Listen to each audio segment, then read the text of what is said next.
العلم هو النور الهادي والمفتاح لكل الخير من يرد الله به خيرا. بسم اللہ الرحمن الرحیم. الحمد للہ رب العالمین والصلاة والسلام علی سید الانبیاء والمرسلین وعلی آلہ واصحابہ اجمعین. السلام علیکم ورحمۃ اللہ وبرکاتہ. عزیز طلبہ، آج ہم درس نمبر 149 کا آغاز کر رہے ہیں. دیکھیے اسکرین پر، فَأَمَّا مَا لَا مِثْلَ لَهُ لَا صُورَةً وَلَا مَعْنًى لا يمكن إيجاب القضاء فيه بالمثل ولهذا المعنى قلنا إن المنافع لا تضمن بالإتلاف لأن إيجاب الضمان بالمثل متعذر وإيجابه بالعين كذلك لأن العين لا تماثل المنفعة لا صورة ولا معنى كما إذا غصب عبدا فاستخدمه شهرا أو دارا فسكن فيها شهرا ثم رد المغصوب إلى المالك لا يجب عليه ضمان المنافع خلافا للشافعي رحمه الله فبقي الاسم حكما له وانتقل جزاؤه إلى دار الآخرة. عزیز طلبہ، اس عبارت میں صاحب کتاب نے ان چیزوں کی قضا کا اصول ذکر فرمایا ہے جن چیزوں کا کوئی مثل نہیں ہوتا. سابق میں صاحب کتاب نے قضا کا یہ اصول ذکر فرمایا تھا کہ جن چیزوں کا مثل کامل موجود ہے، یعنی مثل صوری اور مثل معنوی موجود ہے، تو ان چیزوں کی قضا مثل کامل کے ساتھ واجب ہوگی، اور جن چیزوں کا مثل قاصر یعنی مثل صوری تو نہیں ہے، صرف مثل معنوی ہے، تو ان کی قضا مثل قاصر کے ساتھ واجب ہوگی. اب ان چیزوں کی قضا کا اصول ذکر فرماتے ہیں جن کا نہ مثل کامل ہے اور نہ مثل قاصر ہے. چنانچہ فرماتے ہیں کہ وہ چیزیں جن کا نہ کوئی مثل صوری ہے اور نہ مثل معنوی ہے، مثلا منافع، تو ان چیزوں میں مثل کے ساتھ قضا کو واجب کرنا دشوار ہے. جب مثل کے ساتھ قضا کو واجب کرنا دشوار ہے تو دنیا میں ہمارے ہاں ان چیزوں کا کوئی ضمان واجب نہیں ہوگا، ان کا حکم آخرت کی طرف منتقل ہو جائے گا، اور آخرت میں غاصب سے تاوان اس طرح لیا جائے گا کہ غاصب کی نیکیاں مالک کو دی جائیں گی، اور اگر غاصب کے پاس نیکیاں نہ ہوئی تو مالک کے گناہ اس غاصب پر ڈال دیے جائیں گے. لیکن امام شافعی رحمہ اللہ کے یہاں منافع کا کوئی مثل تو نہیں، لیکن ان کا ضمان اس طرح واجب ہوگا کہ دو عادل آدمی ان منافع کی قیمت لگائیں گے جتنی قیمت لیکن امام شافعی رحمہ اللہ کے یہاں منافع کا کوئی مثل تو نہیں، لیکن ان کا ضمان اس طرح واجب ہوگا کہ دو عادل آدمی ان منافع کی قیمت لگائیں گے. جتنی قیمت دو عادل لگائیں گے وہی قیمت غاصب اور تلف کرنے والے پر واجب ہوگی، جن چیزوں کی نہ مثل صوری ہوتی ہے اور نہ مثل معنوی. صاحب کتاب نے آگے جا کر کما اذا غصب عبدن سے ان کی دو مثالیں دی ہیں. آپ عزیز طلبہ یہیں پر ان کی مثالیں سمجھ لیں تاکہ اختلاف کی دلیل کا سمجھنا آسان ہو جائے.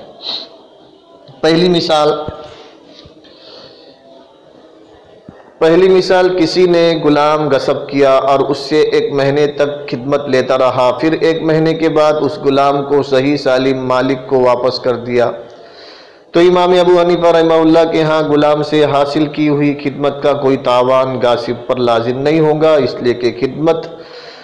غلام کے منافع کا کوئی مثل نہیں. دوسری مثال، کسی آدمی نے کسی کا گھر غصب کیا اور 1 مہینے تک اس گھر میں رہا، 1 مہینے تک اس گھر میں رہائش پذیر رہا، 1 مہینے کے بعد اس نے وہ گھر صحیح سالم مالک کو واپس کر دیا. تو ہمارے یہاں گھر سے حاصل کیے منافع کا کوئی ضمان غاصب پر واجب نہیں ہوگا، اس لیے کہ گھر سے حاصل کیے ہوئے منافع کا کوئی مثل نہیں. البتہ غلام اور گھر سے غصب شدہ حاصل کیے ہوئے منافع کا گناہ غاصب کے ذمے باقی رہ جائے گا، اور آخرت میں اگر غاصب کے پاس نیکیاں ہوئی تو وہ مالک کو مل جائیں گی، یا مالک کے گناہ اس غاصب کے ذمہ ڈال دیے جائیں گے.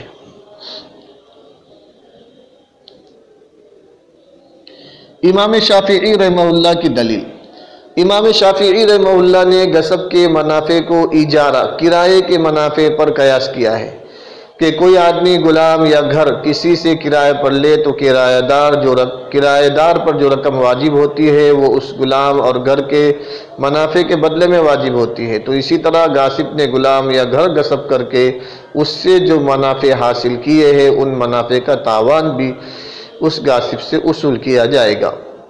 امام ابو حنیفہ رحمہ اللہ کی دلیل، مصنف رحمہ اللہ نے صاحب کتاب نے لِأَنَّ ایجاب الزَّمَانِ بِالْمِثْلِ متعذر سے امام ابو حنیفہ رحمہ اللہ کی دلیل ذکر فرمائی ہے، جس کا خلاصہ یہ ہے کہ غاصب پر منافع کی مثل سوری کے ساتھ ضمان کا واجب کرنا دشوار ہے۔ منافع کی مثل سوری یہ ہے کہ غاصب نے جتنے منافع گھر یا غلام سے حاصل کیے، مالک بھی اسی جیسے گھر یا غلام سے اتنے ہی منافع حاصل کرے۔ غاصب پر اس طرح ضمان کا واجب کرنا دو وجہ سے دشوار ہے۔ ایک تو اس وجہ سے کہ گھروں اور غلاموں میں بہت زیادہ تفاوت ہوتا ہے، جس طرح کے گھر یا غلام سے غاصب نے منافع حاصل کیے ہیں اس طرح کا غلام اور گھر نہیں ملے گا۔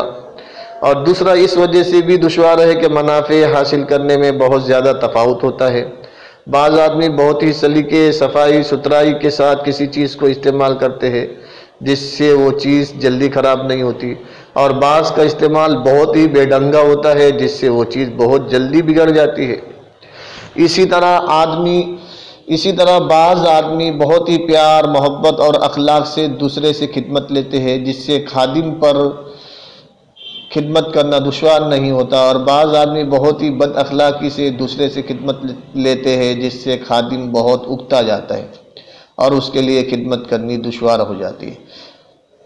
معلوم ہوا کہ غاصب پر اسی طرح کے منافع کا ضمان واجب نہیں کر سکتے، کیونکہ منافع کے حاصل کرنے میں بہت تفاوت ہوتا ہے،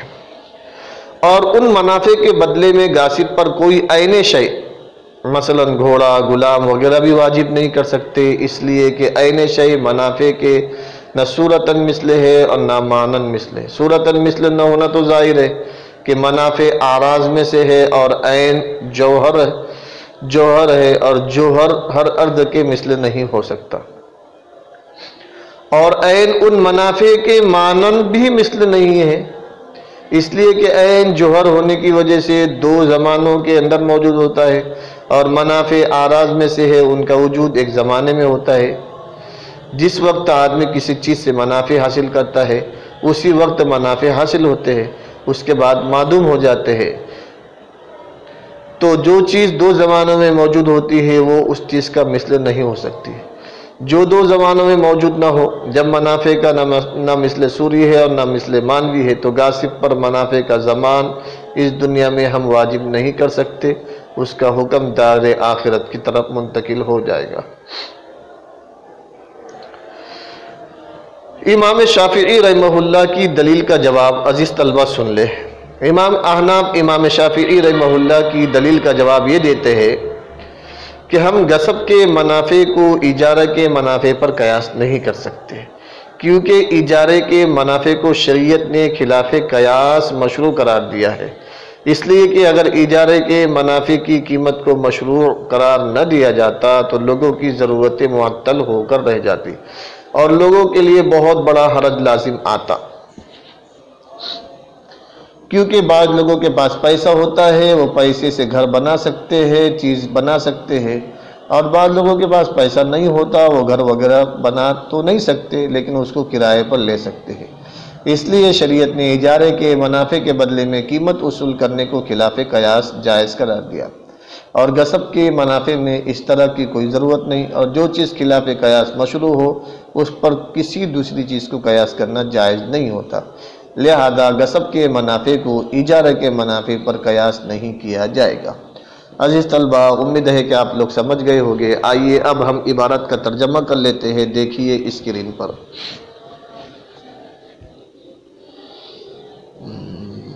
فَأَمَّا لَا مِثْلَ لَهُ لَا صُورَةً وَلَا مَعْنًى، بہرحال وہ چیزیں جن کا نہ مثل سوری ہو اور نہ مثل مانوی ہو تو مثل کے ذریعے ان میں قضا کو واجب کرنا ممکن نہیں۔ اسی معنی کی وجہ سے ہم نے کہا کہ منافع تلف کرنے کی وجہ سے منافع کا ضمان نہیں آتا، تلف کرنے کی وجہ سے منافع کا ضمان نہیں آتا تلف کرنے کی وجہ سے، اس لیے کہ مثل کے ذریعے زمان کا واجب کرنا تو دشوار ہے، وَإِيجَابَهُ بِالْعَيْنِ كَذَلِكَ، اور عین کے ذریعے سے اس کو واجب کرنا بھی دشوار ہے، اس لیے کہ عین منفعت کا نہ صورتاً مثل ہے اور نہ مانن مثل ہے، لِأَنَّ الْعَيْنَ لَا تُمَاثِلُ الْمَنْفَعَةَ لَا صُورَةً وَلَا مَانًا، اس لیے کہ عین منفعت کا نہ صورتاً مثل ہے اور نہ مانن مثل ہے، کما اذا غصب عبداً، جیسا کہ اگر کوئی شخص کسی غلام کو غصب کرے اور اس غلام سے 1 مہینے تک خدمت لیتا رہے، یا گھر غصب کرے اور اس میں 1 مہینہ رہے، ثم رد المغصوب الی المالک، پھر مالک کے پاس شیء مغصوب کو لوٹا دے، تو غاصب پر منافع کا ضمان واجب نہیں ہوگا، خلافاً للشافعی، اس میں امام شافعی کا اختلاف ہے۔ فبقی الاسم حکماً لہ، البتہ گناہ غصب کا حکم بن کر باقی رہے گا اور اس کی سزا دار آخرت کی طرف منتقل ہو جائے گی۔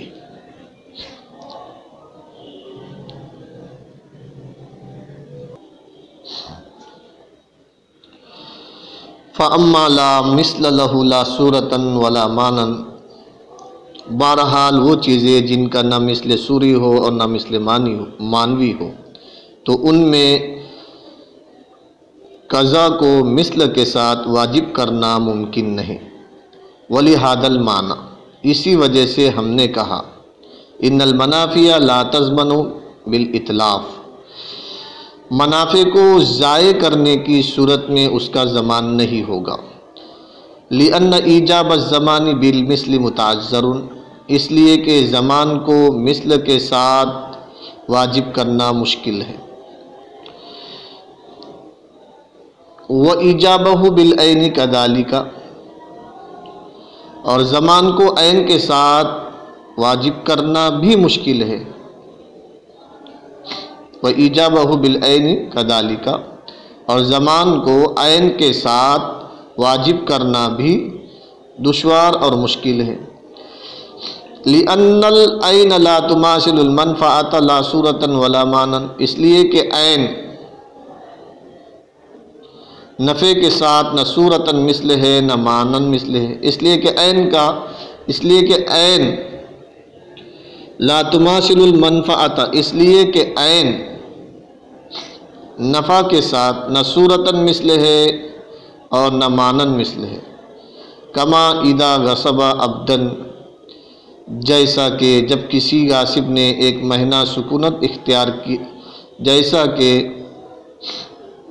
جب کسی شخص نے کوئی غلام غصب کیا اور اس سے 1 مہینہ خدمت لیتا رہا، یا گھر غصب کیا اور اس میں 1 مہینے تک رہا، پھر مغصوب مالک کے پاس لوٹا دیا، تو اس پر منافع کا ضمان نہیں آتا، خلافاً للشافعی، امام شافعی رحمہ اللہ کا اس میں اختلاف ہے۔ فبقی الاسم حکماً لہ، تو گناہ کا حکم اس پر باقی رہے گا اور اس کی سزا آخرت کی طرف منتقل ہو جائے گی۔ عزیز طلبہ، امید ہے کہ آپ لوگ سمجھ گئے ہوگے۔ والسلام علیکم ورحمۃ اللہ وبرکاتہ۔ السلام عليكم، لا تنسوا الاعجاب بالفيديو والاشتراك في القناة تشجيعا لنا لنستمر بنشر المزيد إن شاء الله.